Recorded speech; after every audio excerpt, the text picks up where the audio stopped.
contact with a presenter who is doing music.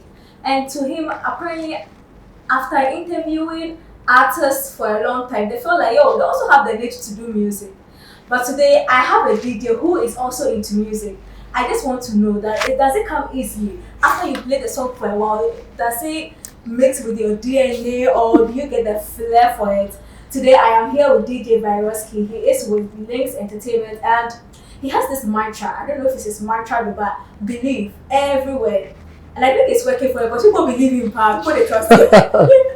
Yeah. Welcome. Thank you very much. You are really fly, like a small one. I want to be like you. Look at if the cameras can get you. Look at how lovely she looks like. You want to be like. Let's just go out on a date after this place. Right? Forget the interview. Forget interview me.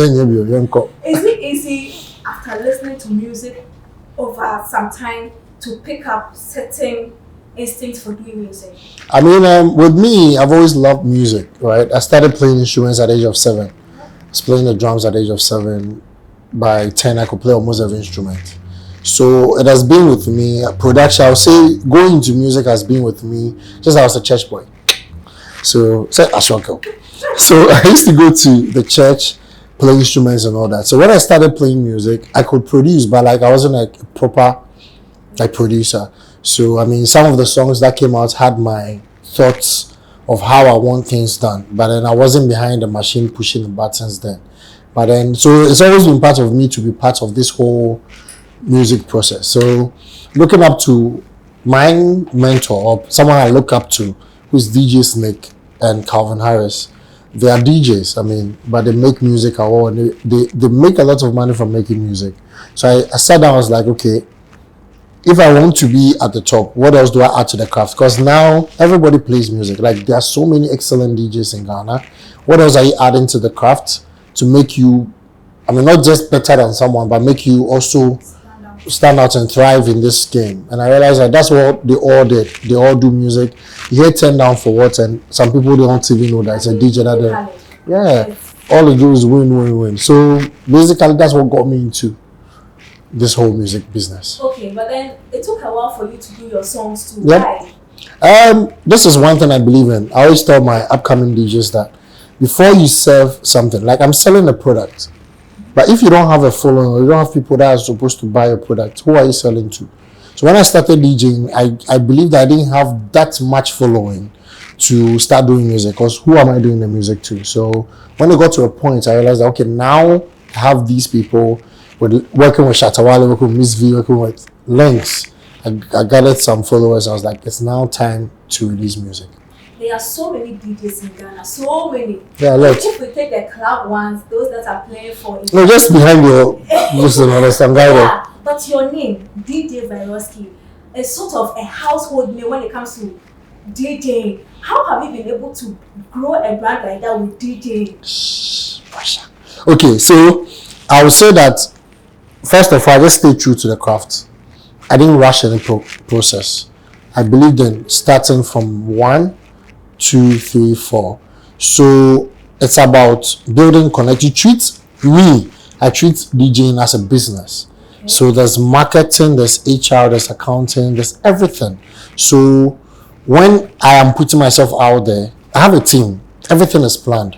So how do we sustain the brand Vyrusky from now till the next 10 years? You get it? So how then do we get everybody? Shatta Wale always says that if you can comfortably walk on the streets without anybody warning you, then you're not rich.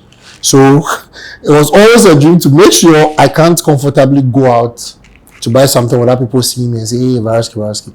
All this we did by planning.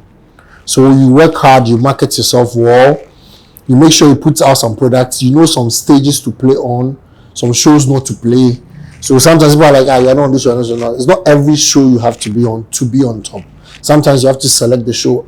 Do you understand it? Exactly. No, sometimes you let go of some money to make the bigger money later. But sometimes you take that smaller money and it messes up your brand for the future. So I have a team.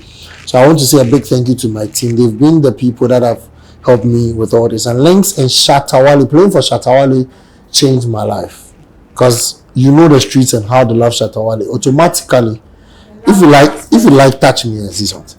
That means.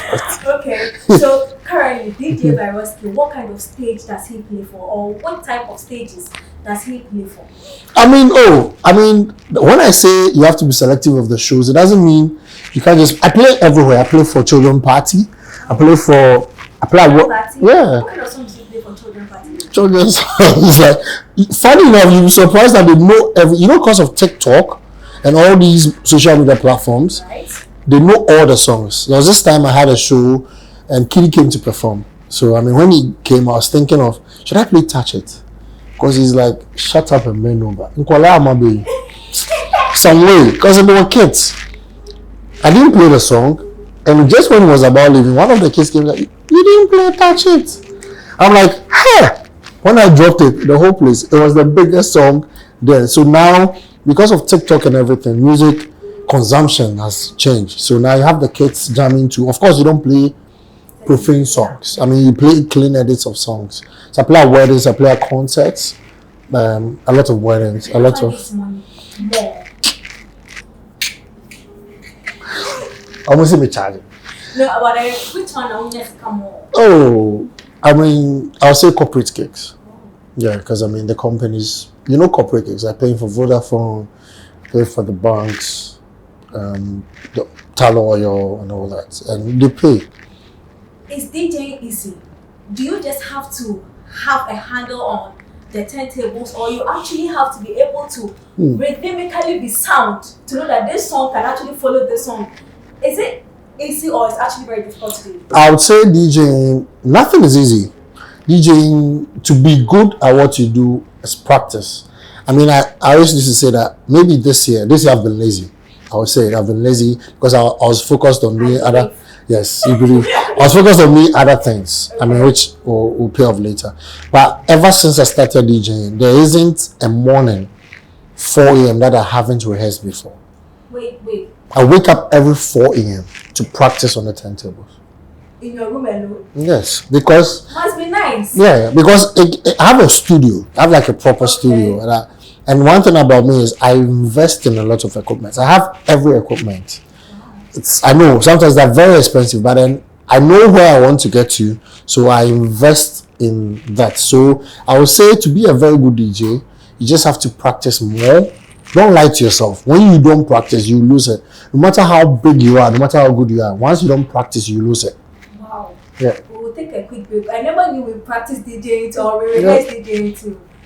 Please, rehearse whatever you do. If you don't, you will lose it. We will be right back. Charlie, what's up, guys? It's your boy Kojo Q. I'm here, OnePlay Africa, 1 year. You know what it is already. We are putting it down. Make sure you stick and stay all the time. The best is even yet to come, but we are better than everybody else. Q. So welcome back. I'm here with DJ Byroski, who is telling me that apparently for DJing, for you to be at the top as he is, rehearsal every day. That's a combo show. Every day in your room. Then wait, do you do that alone in your room, or you have people who are also giving you the vibe? So at 4 a.m. mostly is me, just me. That's when I get to create. So okay. Do you add a bit of hype to it too? Because I know DJs, well, we're a hype man. Yeah, I mean, I do the hype myself and all that. But are you like? I'm a proper hype person. Most of the hype people I work with, most of the things they say on stage are from me. Wow. Yeah, I mean, I connect. The thing is, I love music. That's one thing that helps me. I love music.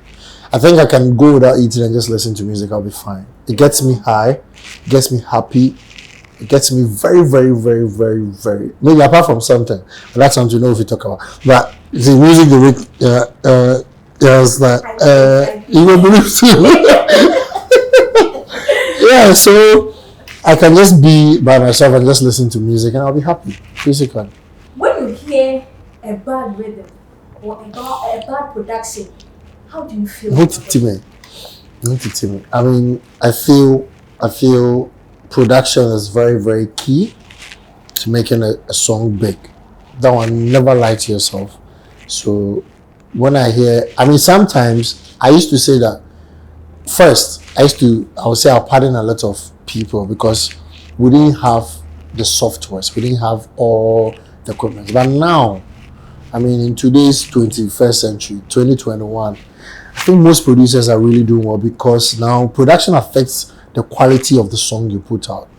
You understand? So normally when I hear bad productions, I'm like, is it that they were in a rush? Is it that they didn't have time to master it? I mean, if you can't do it yourself, you can send it to someone else because we are family, the producers. If I can't master something, that sometimes I don't know what to do with the EQ. I call Guilty Beats. I'll call maybe Emoji. I'll call any of the boys like, oh, what's up? How I'll go do this? I'll call Richie Mensah, who is always there to help. I call Kiddy sometimes to ask him because Kiddy is very good at production. I call him like, Charlie, how will EQ this to make it sound like this? So that it comes out better, then we all enjoy the song. You being a DJ and then you are a producer as well as creating the song and putting it out there. Is it difficult to get your song being played by your colleague DJs? I said wait. I mean, it's not. I mean, the DJs show me love. Some too no go show you love. I mean, I feel sometimes they feel like, why does it always have to be? It was something that even happened because I mean, I think when I released A Dream Fee was big. Never Caroline was big. When I released Baby, I heard. I mean, I don't know how true it is. I don't believe in hearsays. It's your problem. When you talk about me, it's your problem. But that they were like, oh no, go on over your head songs. We am sad. I mean, I heard it, but it didn't move me. I just moved on because people show me love, and the fact that I'm a DJ doesn't mean that when I release a song, I have to sit back and just hope that the DJs will play. I still have to promote it like everybody else. You are a DJ, you play for all kinds of events. Let's talk about Ghana music for a minute. There has been this I like Ghana music. There has been this growing problem of the fact that it seems Nigerian music is taking over the Ghanaian airwaves, whether on the airwaves or in clubs. Now, let's talk about the club first. What is the problem? Is it that the Ghanaian musicians do not make an extra effort to get the DJs to play their songs? I mean, the video says clearly in the video that they actually get people paying people on their behalf to get the songs played. Are Ghanaians stingy on getting things going out for them? Let me choose my words very carefully here. I mean, let me say it as it is, right? I won't say Ghanaians are stingy. Talking about Nigerian music, right? Taking over, I would say the Nigerians really go out, all out when it comes to promotion. One thing that I think we lack a bit is promoting the songs. I don't think we promote the songs as much as they do. Coca-Cola is a very big brand. Guinness is a very big brand, right? They still do adverts. A lot. Guinness especially. Yes, they spend close to billions of dollars or cities to promote their stuff. So if you release a song and you don't promote it, how do you expect to get to the top? And it's as simple as that. The Nigerians come to Ghana, they go to the clubs. When the DJs see the video in the club, they play his song because the video is in the club. So normally when they come to town, it's not chilling, it's promotion. Because they know when they go to these places, they get their songs played. Talking about our Ghana music, I think our Ghana music is doing so well. Let's not lie to ourselves. Ghana is not Accra. I say this every day. When you go outside Accra, sometimes you don't even hear Nigerian songs at all. Interesting. Yes. Sometimes you go to Sunyane. I was in Sunyane, I didn't even hear a Ghanaian song, a Nigerian song in the club. It was just our Ghanaian music. Ghana is not Apple Music. Okay. You understand? The people that stream music on Apple Music have their choice, like what they want to listen to. So I understand. It's sad to see a lot of Nigerian songs on Apple Music, but we shouldn't be. Then now they are fighting us that we don't promote Ghana. We promote a lot of me. If you come to my events, you realize I play a lot of Ghana music. I try as much as possible to play our music out there for people to hear. But then it boils down to me, you, the artist, everybody else. Because on Apple Music, the DJ is not there. But the top 20, just Nigerian songs. The DJ is not on Apple Music. You get it? So we have to patronize our people. And the artists themselves, please, don't release a song and sleep. You can be big. You will drop a song. If you don't promote it, it won't end fat. People are always like, why are Link songs blowing and all that? Yeah, I'm on Links. I'll say this. I think Links promotes songs than anybody I know. Every time you see these artists going for interviews, moving around town, doing jingles, doing stuff, just to make sure the songs are on top. We release songs and we don't sit back and expect everybody else to play the song. It doesn't work that way. So everybody has to come together. Let's stop the blame game. I always say this, let's stop the blame game. The truth is, the Nigerians are ahead of us. Maybe 100%. Sometimes we just don't want to accept it. We sit back, what are they doing right? If we look at what they are doing, what are A, B, C, D, can we do that? Maybe we'll become better. And the thing is, I always say, it's not too bad being number 2 too. Let's stay in on number 2 like that. Kwame, Eugene, and Kidi, they are sort of championing the high life genre, even though they are blending a bit of Afrobeat in it. You as a DJ, when you drop an Afrobeat song and a high life Afrobeat song, which one do the crowd respond heavily to? Ghanaian crowd. Afrobeat. I won't lie to you. Let me be very, very frank with you. I'm a DJ. Every DJ will attest to this. I don't know how it happens, but sometimes in clubs, when you drop Ghanaian music, it slows the crowd. When you drop Nigerian music, everybody goes crazy. We are not happy that it happens that way, but that is the truth. When someone comes to say this, then they start insulting a person. But it is the truth. When you go out there, when you drop a Nigerian music, they jump to it. I'm a DJ. I'm playing a show. I want it to. I want it. I want to jam the crowd so that the event organizer will book me for the next show. I try promoting my Ghana music. In fact, what will you do? You play Nigeria. There was this time, I would say this, Aroma played a show. Was it Cardi B? At the stadium. I was with him. We were playing the show together. When he started, he played a lot of Ghanaian music. The crowd didn't move. Wow. And he switched to just 1 or 2 Nigerian songs. The whole place. And people were on social media insulting that, Cardi B show, you are playing Nigerian music. You, the person insulting, want top ticket. Also, you're patriotic. One top ticket, I'm a supporting artist. You are home. You are complaining about people who are there, and you're supposed to play music for them. There was this time, some people moved to me that I went to play Afro Nation. I didn't play sax song. Like, I love Sarkodie. Sarkodie is my guy. Like, I promote Sarkodie a lot. Everybody knows that one of my favorite rappers in Ghana is Sarkodie. But when I got to the place, the crowd was different. The vibe was different. My playlist that I did, I had to change it. You are home. You didn't buy ticket. Somebody has bought tickets is there. You want me to entertain you at home. And when you get it, what do you mean? No, that's punchline. Yeah, like I'll say this and you don't want me to entertain you at home. Somebody paid to come for the show and the person has a different vibe. I have to please the person in front of me. I'm sorry if I'm not being... And that day, that's the sad thing. I played a lot of Ghanaian music. But for some reason, because I didn't play sack, who is my guy? And the day before, there was an ice cream fair. I did a whole back-to-back Sarkodie songs, like 13, because we did a whole sack jam. The next day, I went to a different crowd. And people are moving to me. Are Ghanaians generally ungrateful? I wouldn't say we are ungrateful, but... You see Twitter. You see that Twitter? Everybody just wants to say the funniest thing to get retweets. I don't take Twitter serious. I don't take what people say on Twitter serious. Because sometimes, let me tell you about this whole sack thing. There's this particular guy who insulted me, so I went to his profile picture and I looked at his profile picture. And I saw his face. I was like, hey, this guy already my terms out. So I went to Marina Mall, right? I went to get some stuff. And I saw the same guy. Wow. Because, it got a shame. So I put, I had the image. Yeah. This guy saw me at Marina Mall. And Rush came to me and said he wanted a picture. You're kidding. I'm like, no be you insulting. Also, boss Twitter there, we just did joke, boss.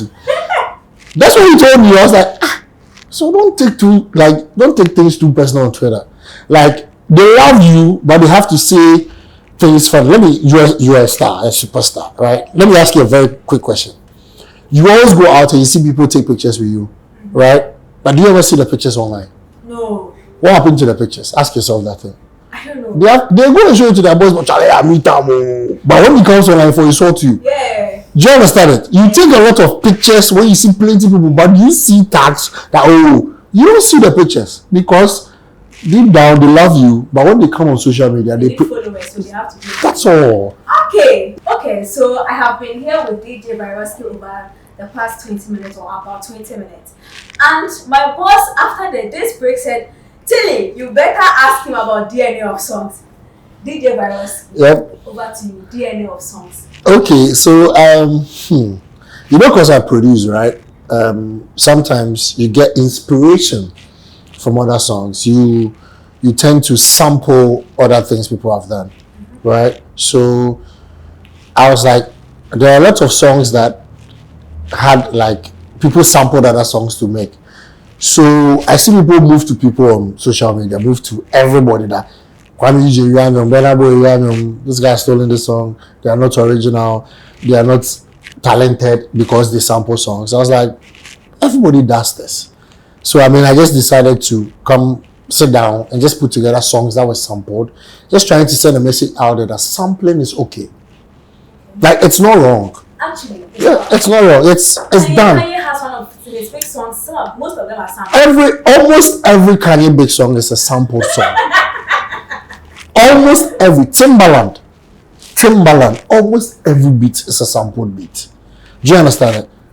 And then Bruno Mars is not talented because almost every song is sampled. Ghanaians don't understand the concepts of sampling or not. I think it's not big here in Ghana. People don't really understand everything. One could be said, but normally you're supposed to ask for permission. Okay. That's the right thing to do. But you know, Ghana, the old songs, Jesus Christ, that one they like will scrap everything out because they all used to sample. Really? Yeah, our legends, they sampled like a lot of them. I can mention a lot. I haven't paid attention to that, but they created more live music. But I mean, the VIPs sampled, Daddy Lumba, Kojo Kwabwa Jr., Kwaba's father, the biggest song, like Arechiche, was sampled.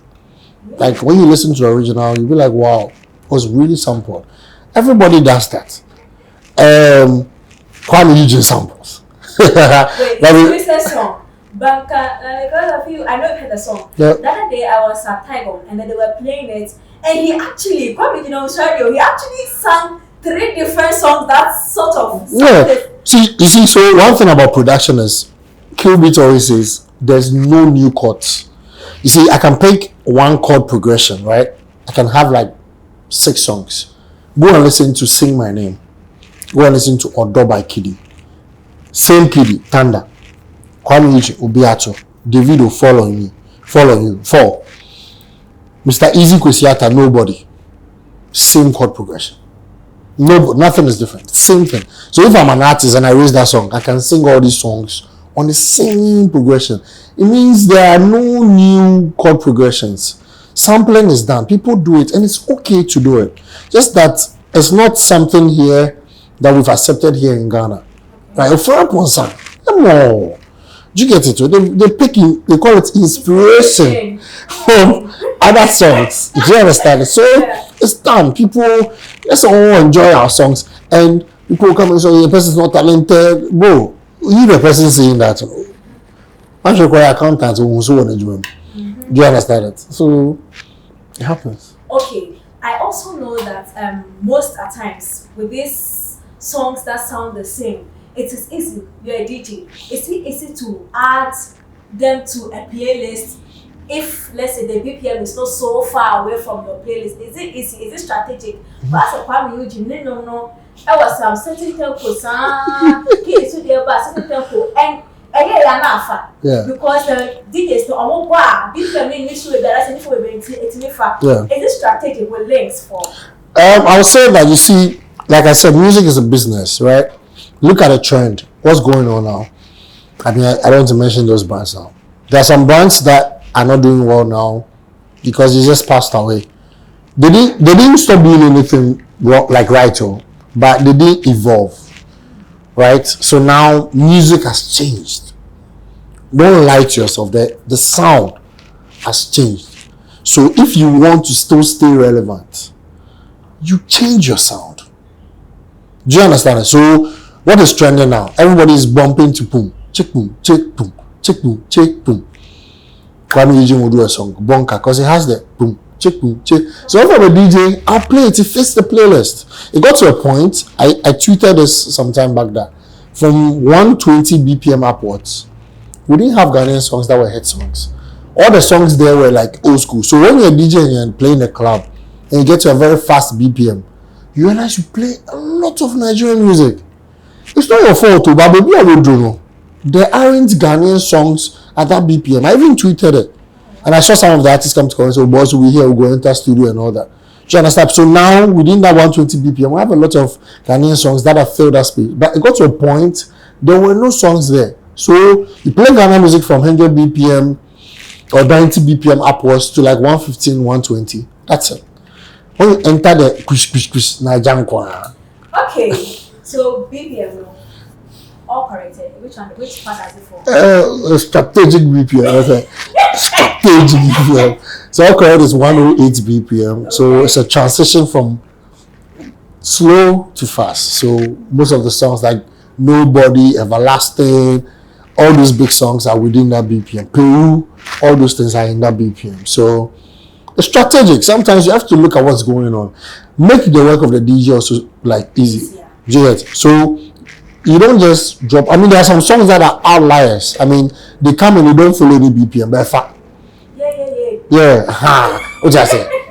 Very sad boys there. We don't respect anybody. Because there are sad boys in the house there. Guy want bounce. Do you understand? So some songs come and they don't follow any. But they are one. Do you get it? But sometimes you just have to. That's why you need a team. It might be so good, but you need a team to tell you that okay. This is what is. Team who understand the work, or yes. Just a team? No, a team who understands. You need a team that understands the work. Okay. Do you understand? So that they tell you that this is what is trending. Okay, you be for her. Okay, do this, bring this, and work. All correct. Yep. What went into the production? Where did you produce the beats, or you left it for? I think it was MOG. No, Kwame Eugene. Did you leave it for him to produce, or you produced and then you just did the mastering and everything? So I produced All Correct myself, and it was mastered by Richie Mensah. Kwame Eugene wrote most of the song. We were just in it was a vibe in the studio. I wanted to recreate. It actually has a sample of some old songs and all that. I mean, we were just listening to some old vibes. I wanted to create a wedding song, a love song. Do you understand? So we're like, it's in there. You're correct. I really like it, but the video they killed me. Everybody talks to you when I go do that in real life. No. I see a couple of tweets. No, but like I mean the twist. The twist and it was beautiful. Actually, it was. Was it your idea or it was Rex's idea? Rex. I mean, Rex came up with it. We added a couple of things, but Rex did everything. Like, I was just there. I was like, let's twist it. I mean, everybody, because it's a proper wedding song. Oh, yeah. So everybody expected a wedding video. We were going for a wedding. Me, I said, okay, let's do a wedding video. And Rex was like, nah, let's twist it. Let's do something different. Same around love, but let's have a twist to it. Go to a hotel, try flirting with the receptionist, but you're planning the proposal with the receptionist. But your girlfriend thinks you are trying to move to. So we did that at the tennis. We did that at the end. Realized that the girl came with the ring and it was all planned. So it happens. Sometimes you see, Counselor Vyrusky is trying to tell you people that be patient. You understand? In love. I don't get girl, but be patient. You understand? But you are a good actor, aren't you? Yeah, I think I try. I mean, maybe you guys will see me in the next Fast and Furious 11 or 12. And so for how is the song going? Because all correct. But the way you ask, I'm a question. I think now your links banner. Or your family, or a baby, or your baby girl, your daughter, or your sister. Okay. Yeah, I understand. Okay, so how is it doing? It's doing well. I mean, the DJs, everybody else. It's been so long I dropped the song, right? It's been like 2 years, I think. Yeah, 2 years. So I mean, the reception is good. People are like, oh, he bounced back with a hit song, and because the song there's a hit song. I'm saying it. You understand? So we just support it and let it far early. I don't check because we get them Yeah. Congratulations. Thank you very much. Yeah, like you're a very lively person to talk to. Like, if you're my friend, oh my house. Everything come. Everything come. I know what to say. Then I call. Everything come. Me pen come also. Everything come. And also, So yeah. it's like, No, you see, I'm still learning. The thing is, I know stuff because I learn from everybody.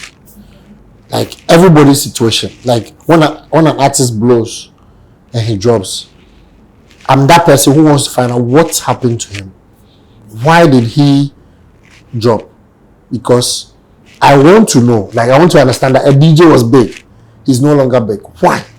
So if I sit with you one day, we want to have that conversation, can you give me, not mentioning names, but can you give me? Yeah, I'll give you a few tips. Like, wow. This is a tip that I have tried to adapt to myself. I know I'm not supposed to tell people this, but I'll say it. Maybe someone might learn.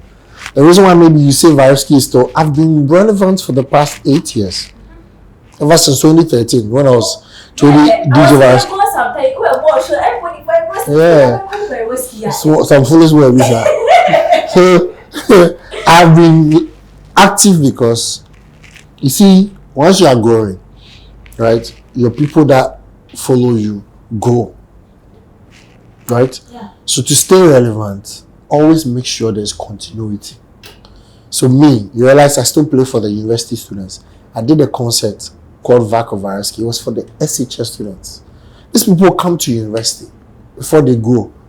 So if I have all these concerts going, do you think I'll ever pass? Because they know me from SHS. They come to university between. Yeah, the DBs or now couples will be for. You understand? So it's continuity. So if you're a DJ coming up, make sure you don't lose the people that follow you. Whereas when you're doing an event, let me come and host for you. Please, you host it. All correct. Sharp. All correct. All correct. Okay, so this has been a very interesting conversation with DJ Byroski. Go and stream All Correct on all social media platforms. Social media platforms, all streaming platforms. Yeah. The video is also on YouTube. Go and stream it and follow DJ Byroski. Yep. That's something for you. All Correct, and you need it. I have a lot of things coming up. Make sure you follow me. Next year we're coming up with something great. OnePlay. Add class to your music.